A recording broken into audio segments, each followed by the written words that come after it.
and From stand that, on it. yeah.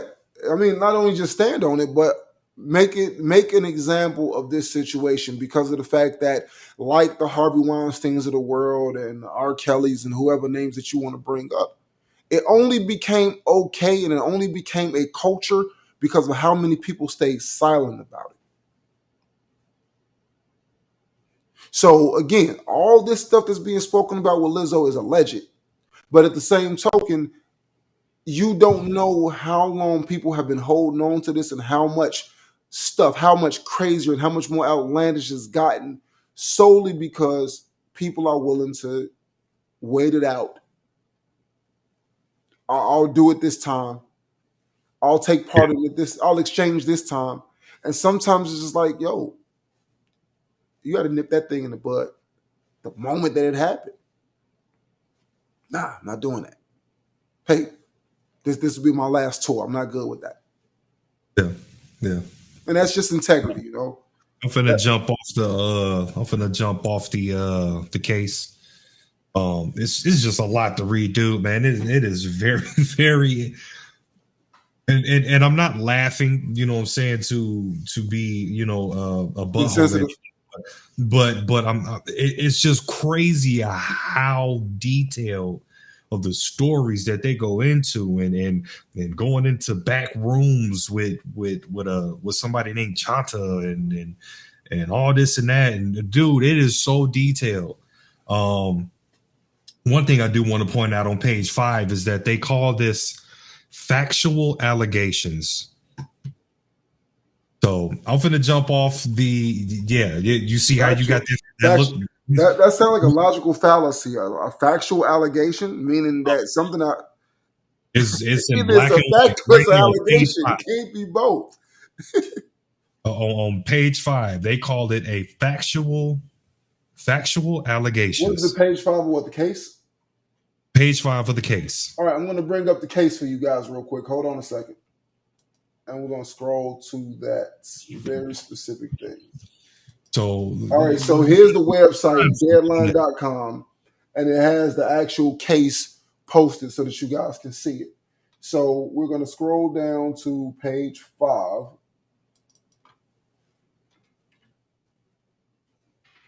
Factual allegations, right there, highlighted. So I'm I'm a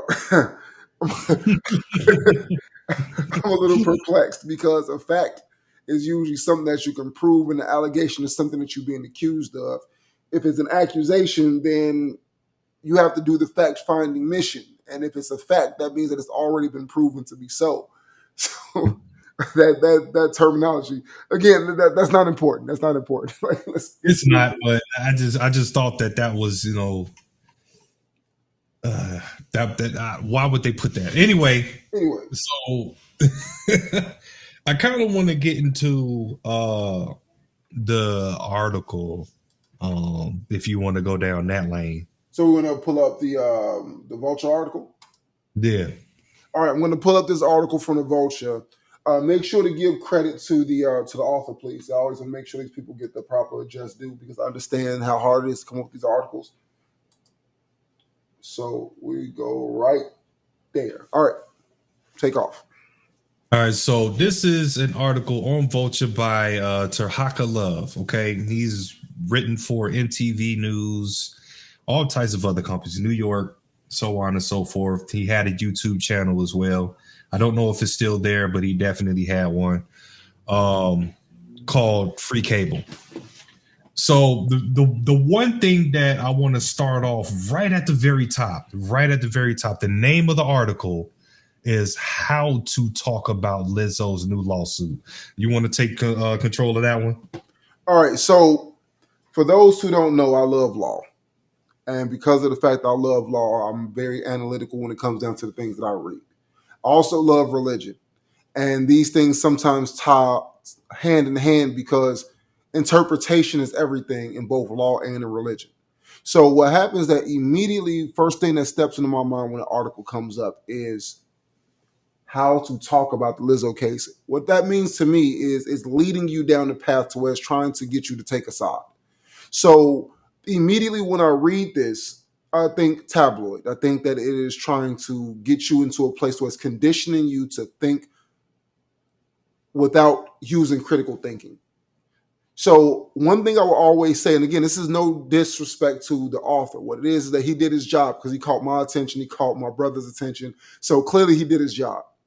What it is, a matter of fact, though, is you'll find this to be across CNN, CNBC, Fox, any major news platform, the tabloids, the Star Magazine, the National Enquirer, whatever you got. They are very creative about how they place titles and how they say certain things because they want to lead you down a certain direction. They want to attract the eyes of people who are already thinking along the lines of something, and they'll present just enough information to validate what you're thinking. Rather than giving you all the facts so that you can draw an educated conclusion, they'll give you just enough to be able to wet your whistle and send you on your way.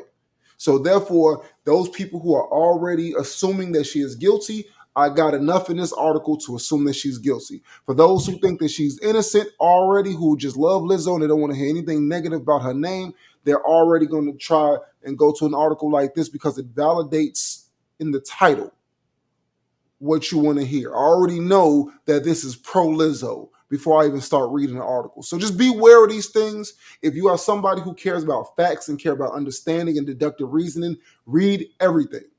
Go to the case itself and read the actual court document. Read exactly what's going on, get all the perspectives, get all the opinions, and draw an educated conclusion based off of what everybody has to say. But don't just go to one thing because the title justifies your already preconceived position on a subject matter. Anyway, back to you, Mike. Absolutely. And I kind of want to add a little bit more sauce in the ribs going down that path of trying to lead you and guide you and trying to get you to pick a side. Inside the article, there's a sentence in here, and I'm finna read it. Okay. Let me to This it. Let is me to it. Let me to it. Let me to it. okay. It is kind of stop. All right. So right there where it says the focus of the fat shaming, look for that sentence. It's kind of towards the bottom. All right. The focus of the fat shaming. Right there. All right. The focus of the fat shaming, which I am assuming is a tactic from the plaintiff's lawyers to curry public sentiment to their side. It's more about a knowledge of just how fat phobic we are and how we the public can use the moment as a gotcha against Lizzo, since some folks have been waiting for an opportunity to bring her down a peg. That ties right in. That ties exactly right into what you was just talking about with the title. It's trying to get us to pick a side. So now, with that being said, it's like the reason why I look at this is because when you look at it and you say to yourself, okay, big girls who were dancing along with a big girl advocate are accusing big girl advocate of shaming them for being big. But the agendized commentary in the statement is already on defense for Lizzo by stating that society somehow plays an opinion into this. And again, if you take the time to read the article starts off talking about misleading titles or misleading representations of articles that are going to come out pertaining to the subject matter. And again, when we start talking about those pros and cons of people's opinions, people who already disliked Lizzo because of how she presented herself and because of her movement, what happened at the Lakers game, the twerking and all these other things, the TED talk with her talking about twerking, people who already had a preconceived negative position on her will draw naturally to the articles or the podcast or anybody who has something negative to say about her because of how she represented herself. So I agree with the assertion because of how he structured the article. But I do say that even in the same article where you're trying to get people to understand, to look at things with more scrutiny, we have to hold you to the same journalistic integrity. That's all I'm saying. But continue, sir. all I got, man. I kind of, you know what I'm saying, we already going into almost 30 minutes. Um, we explained a lot dealing with the actual documents from the case, and this article. And I believe I actually got the case, yeah, from here. They actually give you the link to Deadline right here, right at the very top. You know what So I'm saying? what During the first paragraph. So what we'll do is we'll make sure to post the links to the actual case to this article here. We want to make sure that the author of this article, because we use this article in our video, fair use. We want to make sure that he gets the proper credit that he deserves for what they used. Also, the brief video that we used in the beginning for People Magazine. We want to make sure that everybody gets their proper credit and proper just due for us utilizing their work. But with that being said, the moral of the story is use your common sense. Actually pay attention to all aspects as the story unfolds. We want to look at this thing and we want to actually assess this situation, because if it is what these young ladies say, then shame on you, Lizzo. Point blank, period. Don't care about you being big. Don't care about you being big girl advocates. Sometimes we can be so on our high horse that we forget those little things that people appreciated us for, the reasons why people wanted to work for us, and sometimes we can abuse that power. And if this was one of those situations, then hey, Lizzo, let this be a learning lesson to you. Come back stronger, fix it, become a better human being, and do better. If the allegations are unfounded and they're not what they say they are, then ladies, pull yourself together. But before we go, one last caveat. In there, these ladies were accused of a couple of very heinous things. They said that there was racial discrimination that was involved that were associated with calling them lazy and questioning their integrity and desire to actually do the job. So I'm not going to speak on this from a position of all black women, all this woman, all that woman. That type of idea. Every group of people have their people who are high performers, and every group of people have their people who are slugs and lazy. And every group of people has their people who are wasted potential. What it sounded like to me from what I heard in the small bit that we used to go off of the information is that it sounded like what happened is women were criticized because they were not putting forth as much effort. Sometimes people feel entitled to the positions that they have. Sometimes people don't believe in practicing and putting forth as much effort, or they fall out of love with it. Now, there's a couple of ways that you could look at this. Maybe because all the other things that happened, the desire to do got ripped from those women, and they were no longer inspired to perform. Or maybe the ripple effect was because they were lazy and because of the fact that they were not putting forth as much of an effort and squandering the opportunity they were given to be able to tour with Lizzo. There's multiple factors, but because none of us were actually in those rooms, it'd be unfair to cast judgment. But what I will say is that the scrutiny has to be looking at from a position of, were you giving 100%? If I was talking to my daughter and I seen her giving a lackluster performance in something that she was doing, well, you asked to do it. If you asked to run track and I see you not practicing and doing what you need to do, I'm going to address you and say, hey, are you committed or are you not committed? So how it's said and what's being said sometimes can be confused as if they're interchangeable. So questioning someone's commitment versus negatively criticizing someone's work ethic, it's a slippery slope. And sometimes people like to conflate these two things as if they are the same, when ultimately one thing is we have 20 cities to go to, and I see you making a lot of unnecessary mistakes. I don't think that you're giving it your all. And another one is because if I'm leading with a point of compassion, or if I'm leading with a point of aggression, they can be taken in two different lights. What's your thoughts on that? Well, my whole take on it is, and reading a little bit more into it, um, I think that they're trying to paint this as kind of more of like a racial thing Mm, versus more of their work ethic. Simply because in some of the documents, or not some, but in the document, um, there's like a lot of whites that are kind of more in the management roles, that are kind of more in the leadership roles, and all of the dancers are non-white. They're all black. Okay. Um, and I think like that's where I feel like they're trying to paint this into a racial thing, where they feel like there's a racial dynamic within the empire of Big Girl Big Tour Inc.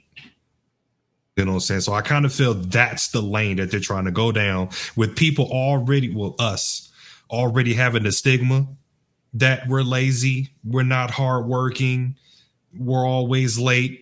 Insert whatever, stereotype here. We already have that stigma on us, and I kind of feel like that they're utilizing that and painting it as a racial issue Well, because of the management dynamic, the way that it looks. All management white, all leadership white, all dancers black. Well, we're definitely going to see how this thing unfolds, and I'm very That's me. interested to see how it unfolds. And from the extraordinary man point of view, we look at this thing because of the fact that we are actively working to reshape the image of the black community. Our women for so long have been the backbone of our community, and it's been out of whack for quite some time. So we picked up this subject and picked up this conversation solely because of the fact that we are interested in things that affect our community, because these are the mothers, the sisters, the aunts, the grandparents of the next generation. So we definitely want to make sure that we get a better understanding on it, but we also want to make sure to train people to look at the facts, limit the opinions, look at the facts, focus on what's going on, and use deductive reasoning to gain an understanding for how these things are, so that we as a community can do better. Anyway, that's our time. You got some more sauce you want to add on these ribs, man? Man, that's it, man. Like I said in the other video, man, we gotta love each other, man. Love each other, respect each other. Everybody breathing has a right and authority to enjoy life, uh, try to be the best that they can be. No hatred, none of that. You know what I'm saying? We all breathe in the same oxygen. We all put our pants on the same way. You know what I'm saying? Let's love each other and let's build together. I mean, it's cliche, but it is what it is, man. You know what I'm saying? We only got a finite of time here, and wasting it on, silly small, racial issues, and your nose smaller than mine, and I proclaim to be a woman, and we got way too much other, way more serious issues to worry about than to be worrying about these small, minute issues, and we got things to do. You know, Agreed. I just leave it at that. Agreed. Absolutely agreed. So that's our time, guys. Thank you guys for tuning in to another exciting episode of the Extraordinary Men Podcast with Phil Jones, Mike Jones. Have you guys know me personally and professionally, and you guys know the most insatiable, the most credit worthy, the most enigmatic, the most well researched, the most well read, the best looking, handsome gentleman in a black polo. State your name. I am. Man, that shirt you got on kind of fly though. I mean, I do what I can. I was told that I need to step my wardrobe up to start wearing a t-shirt, so I'm working on it. I want to be a little That's bit kind of fly. more of the. Yeah, I want to be a little bit more. I want the more of the representation of what it is that I provide. So you speak well, you carry yourself well, posture up, button up, put yourself together, and represent yourself accordingly. So if we are the extraordinary men. I'm going to be extraordinary. yeah. I like to see the extraordinary across that button up though. Matter of fact, I might have Kadeem. You know what I'm saying? Send me one. I was actually thinking about getting some extraordinary. That's our time, guys. I am Midas. Make sure you put a king in front of that. Let's go. We And out. I'm a holler at y'all.